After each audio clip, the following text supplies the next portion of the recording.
शेतकरी मित्रांनो नमस्कार. शेतकरी मित्रांनो, हा कारल्याचा प्लॉट आहे.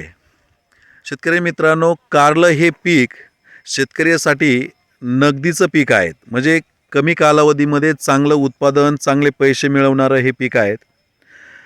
कारल्याचं जर व्यवस्थापन आपण जाणीवपूर्वक जर चांगल्यापैकी जर केलं, सुरुवातीपासून पूर्व मशागतीपासून शेवटपर्यंत जर चांगलं नियोजन केलं तर खूप छानपैकी उत्पादन निघते. आमचे हे शंकर कोळी हे माझे मित्र आहेत, माझे शेतकरी आहेत. यांचं ह्याच प्लॉटवरती, ह्याच मंडपावरती याच्या अगोदर 1.5 एकर कारल्याचा प्लॉट होता. 1.5 एकर कारल्याचा प्लॉट होता. अतिशय सुंदर असं नियोजन केलं आणि प्रति एकरी माझा यांच्याच प्लॉटवरला कोळी साहेबांचा एक व्हिडिओसुद्धा मी यूट्यूबला मागं टाकलेला आहे. तर प्रति एकरी 26 टन 330 किलो कारलं आपण मागल्या प्लॉटमध्ये घेतलेलं आहे. आणि आता पुन्हा शंकररावांनी 3 एकर कारल्याची लागवड केलेली आहेत. अतिशय चांगल्यापैकी प्लॉट आलेला आहे. खूप मोठी रिस्क त्यांनी घेतलेली आहेत. पण गेल्या प्लॉटमध्ये चांगले पैसे मिळाल्यानंतरनं त्यांनी हे 3 एकरची लागवड करायचं ठरवलं. शेतकरी मित्रांनो, अनेक शेतकरी मोठ्या प्रमाणामध्ये कारल्याचं पीक घेत असतात. कारल्याचं पीक घेताना गेल्या 3-4 वर्षामध्ये अनेक समस्या ह्या कारला घेताना जाणवत असतात. विशेष करून लवकर भुरीचा अटॅक येणे, जुन्या पानांवर डावणीचा अटॅक येणे, रस शोषणाऱ्या किडींचं प्रमाण वाढणे, त्याचप्रमाणे व्हायरसचं प्रमाण जास्त वाढणे, फळं वाकडे होणं, फळांचं प्रमाण कमी लागणं किंवा माल कमी निघणं आणि लवकर पानं पिवळे होऊन प्लॉट लवकर संपणे, ह्या अनेक समस्या ह्या कारल्यामध्ये जाणवतात.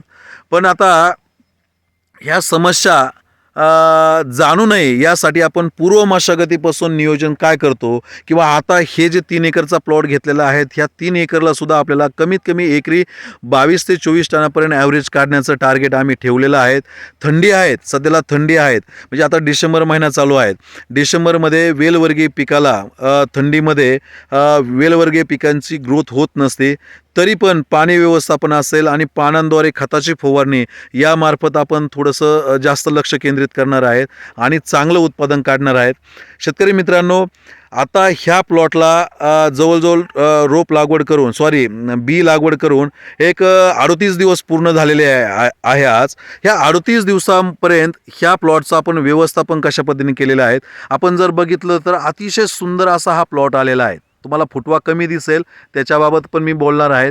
पण 38 दिवसामध्ये थंडी असतानाही पण खूप चांगल्यापैकी प्लॉट आहेत. तर 38 ते 40 दिवसापर्यंत या कारल्याचं असेल, दोडक्याचं असेल किंवा कद्दूचं व्यवस्थापन आपण कशा पद्धतीने करायला पाहिजे हे मी तुम्हाला सांगतो. शेतकरी मित्रांनो, आपण काय केलं आहे, खोल नांगरट करून घेतलेली आहे सिंगल. त्यानंतर 2दा मोगडा पाळी आपण करून घेतलेली आहेत आणि मोगडा पाळी करून घेतल्यानंतर पुन्हा आपण म्हणजे पहिले बेड पूर्णपणे आपण चेंज केलेले आहेत. पहिले बेड हे मधल्या एरियामध्ये होते, ह्या सरीमध्ये होते. आता आपण बेड पूर्णपणे ह्या साईडला घेतलेले आहेत. तर शेतकरी मित्रांनो, पुन्हा शेवटला रोटर करून घेतलेले आहेत आणि त्यानंतर 7 फुटावरती आपण बेड पाडून घेतलेले आहेत. 7 फुटावरती बेड पाडले. बेडचं जर आपण बघितलं तर बॉटमची साईज ही 2.5 फूट आहेत, उंची 1 फूट ते 1.25 फूट आहे आणि मधला जो हा पेस आहे, हा पेस 1.5-2 फूट रुंद आहेत. म्हणजे बेड एकदम चांगले आदर्श असे मजबूत बेड बनवलेले आहेत. शेतकरी मित्रांनो, ह्या बेडमध्ये 20 mm लॅटरल टाकलेलं आहेत. बेडमध्ये आपण संतुलित भेसळ ढोस हा खताचा भरलेला आहे, जेणेकरून 40-45 दिवस त्या खताची ताकद आपल्याला चांगली टिकली जाते. तो खताचा डोस कोणता आहे आता मी तो सांगत नाहीत, पण संतुलित चांगला डोस भरलेला आहे. डोस भरल्यानंतरनं आपण लॅटरल व्यवस्थित क्लीन करून घेतलेले आहेत. त्यानंतरनं पेपर आथरून घेतला आहे. 4 फुटाचा पेपर आहेत. 25 mm हे मल्चिंग पेपर आहेत. लॅटरल आथरल्यानंतरनं पुन्हा पेपर आथरून घेतला आणि पेपर आथरल्यानंतरनं बी लागवड करण्याच्या अगोदर 2 ते 3 दिवस आम्ही 5-6 तास पाणी देऊन बेड अगोदर पूर्णपणे भिजवून घेतलेलं आहे आणि त्यानंतर दुसऱ्या दिवशी आपण कारल्याची लागवड केलेली आहे. शेतकरी मित्रांनो, कारल्याची लागवड केल्यानंतरनं साधारणतः 6-7 दिवसामध्ये कारलं उगून येतं आणि कारलं उगून आल्यानंतरनं म्हणजे 7व्या-8व्या दिवसानंतरनं 2 पानावरती कारलं येतं. त्याला आपण मदर लीप म्हणू. पहिले 2 पानं येतात ते. तर हे मदर लीप आपण जर बघितलं तर अजूनही ती मदर लीप जिवंत आहेत. आता हे खालचे जर आपण हे जे मोठे पानं पाहतोय त्याच्या खालची ही जे पानं आहेत तर हे मदर लीफ आहेत. तर शेतकरी मित्रांनो, आता कारलं उगून आल्यानंतरनं पुढं 25 दिवस चं व्यवस्थापन कशा पद्धतीने आपण करायला पाहिजे हे मी तुम्हाला सांगतो. शेतकरी मित्रांनो, कारलं उगून आल्यानंतरनं त्याला तुम्ही ड्रीप फर्टिगेशन हे कमी करून तुम्ही त्या झाडांना आळवणी करता आली पाहिजे. त्या झाडांना तुम्हाला खताची ड्रिंचिंग करता आली पाहिजे. सुरुवातीच्या कालावधीमध्ये तुम्ही जेवढं पाणी कमी देताल तेवढं रोप म्हणजे रोप चांगलं बनलं जातं आणि झाडाची डेव्हलपमेंट पण होते आणि मर पण होत नाहीत. आता तुम्ही हे जर 3 एकरमध्ये जर बघितलं तर तुम्हाला तुटाळ कुठंच झालेले दिसणार नाहीत. म्हणजे बिलकुल प्लॉट सगळा आपला चांगला आहे. शेतकरी मित्रांनो, आता यानंतरनं एक तिसरं पान आपलं साधारणतः 10व्या-12व्या दिवशी तिसरं पान आपल्याला हे निघलं जातं. तिसरं पान निघाल्यानंतरनं आता याच्यामध्ये कद्दू असेल, दोडका असेल किंवा कारला असेल, तर याच्यामध्ये आपल्याला काय करायचं आहे, तर सुरुवातीचे 6-7 फुटवे आपल्याला 7-8-9 फुटवे आपल्याला काढून घ्यायचं आहे.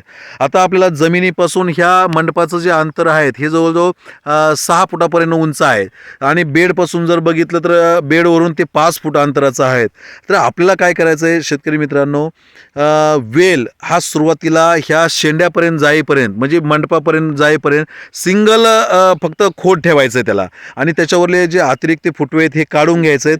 हे फुटवे का काढून घ्यावेत त्याचंही मी सांगणार आहेत. आपण जर बघितलं तर शेतकरी मित्रांनो, पहिल्यांदी हे पान आपण म्हणजे 4-5वं पान आल्यानंतर पुन्हा त्याला अशा पद्धतीने फुटवा निघत असतो. आपण जर कोवळा बघितला तर हा फुटवा निघलेला आहे. तर हा फुटवा आपण कात्रीच्या साहाय्याने हा कट करून घ्यायचा. म्हणजे आपण प्रत्येक पानाच्या खालून फुटवा निघत असतो. तर हा पहिला फुटवा आपण काढून घेतला, त्यानंतर हा दुसरा काढून घेतला, यानंतर पुन्हा हा तिसरा काढून घेतला, हा चौथा घेतला, 5, 6, 7, 8, 9, 10, 11 आणि 12. तर 12 फुटवे आपण हे जर बघितलं तर हे 12वा फुटवा आहे आणि त्यानंतरनं आपण 12-14 फुटवे आपण सरसकट काढून घेतलंय. तर त्यानंतरनं पुढं म्हणजे साधारणतः ह्या 5 फुटामध्ये 3, 3.25 ते 3.5 फुटापर्यंत आपल्याला पूर्णपणे खालचे फुटवे काढून ठेवायचं आहे आणि फक्त सिंगल वेल एका खोडावरती ठेवायचं आहे त्याला. आणि त्यानंतर आपण बघितलं तर यानंतर हे पुढं हे अशा पद्धतीने हे फुटवे व्हायला लागलेले आहेत. प्रत्येक पानाच्या साईडनी आपल्याला असे फुटवे झालेले दिसतात. शेतकरी मित्रांनो, आपण जर बघितलं तर खूप छानपैकी वर फुटवे व्हायला लागलेले आहेत. तर हे का काढायचं हे मी तुम्हाला सांगतो. बघा, जेवढं आपण फुटवे काढू तेवढं ह्या खोडाची जाडी चांगली बनली जाते आणि ह्या खोडामध्ये पानांमध्ये तयार झालेलं अन्नद्रव्य हे खोडाच्या डेव्हलपमेंटसाठी असेल, म्हणजे वेलाचा डेव्हलपमेंटसाठी असेल किंवा पांढरे मुळे डेव्हलप होण्यासाठी त्याचा बेनिफिट मिळतो आणि सगळं अन्नद्रव्य हे ह्या अशा पद्धतीने फांदीकडे न जाता सगळं अन्नद्रव्य हे वेलामध्ये जातं आणि वेल हा पुढं वर कायिक वाढीवर जास्त जातो. शेतकरी मित्रांनो, 3-3.5 फुटापर्यंत जर आपण फांद्या जर काढून घेतल्या तर अतिरिक्त फुटवा होत नाही आणि वेल आपला मेन मुख्य शेंडा हा लवकर मंडपाकडे जातो आणि मंडपावर गेल्यानंतरनं वरचे हे जे तुमचे फुटवे आहेत हे वरचे फुटवे पूर्णपणे ह्या वरती पांगले जातात.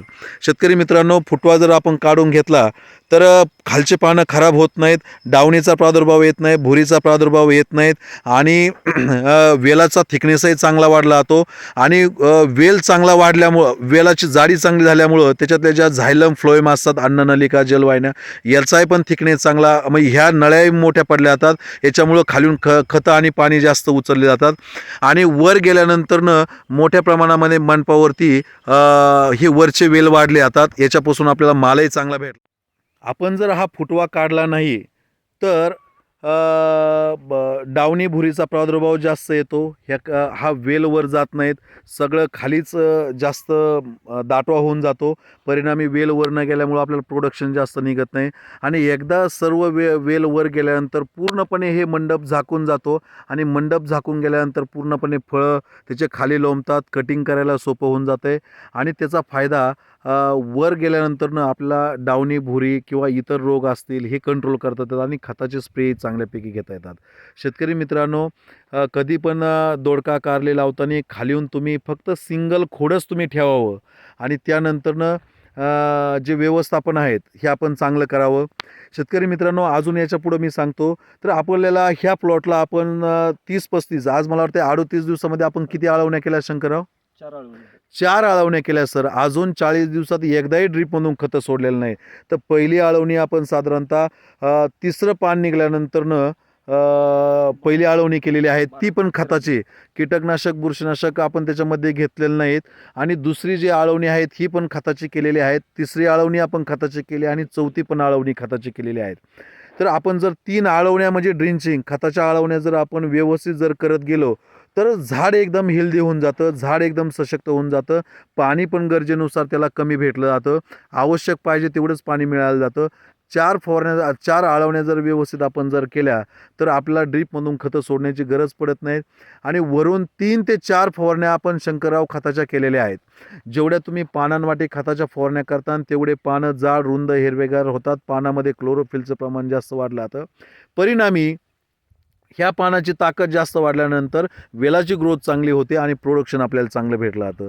म्हणून 38 दिवसामध्ये तुम्ही 3 ते 4 फवारण्या खताच्या त्या कोणत्या करायच्यात हे मी तुम्हाला सांगेल. आणि आपण ज्या आतापर्यंत 4 कमी खर्चामध्ये आळवण्या केलेल्या आहेत, ह्या कोणत्या केलेल्या आहेत हे पण मी पुढल्या व्हिडिओमध्ये सांगतो.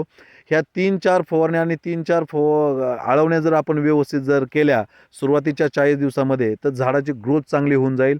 यानंतर 40 दिवसानंतर एक 80 दिवसाचं पुढलं व्यवस्थापन कसं असेल हे मी तुम्हाला पुढे सांगणार आहेत.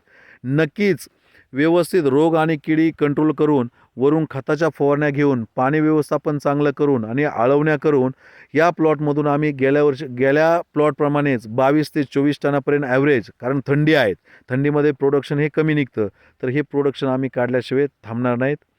तर आपल्याकडे पण जर कारल्याचा प्लॉट असेल तर सुरुवातीच्या 38 दिवसामध्ये सांगितल्याप्रमाणे आपण नियोजन करावं. एवढंच. धन्यवाद.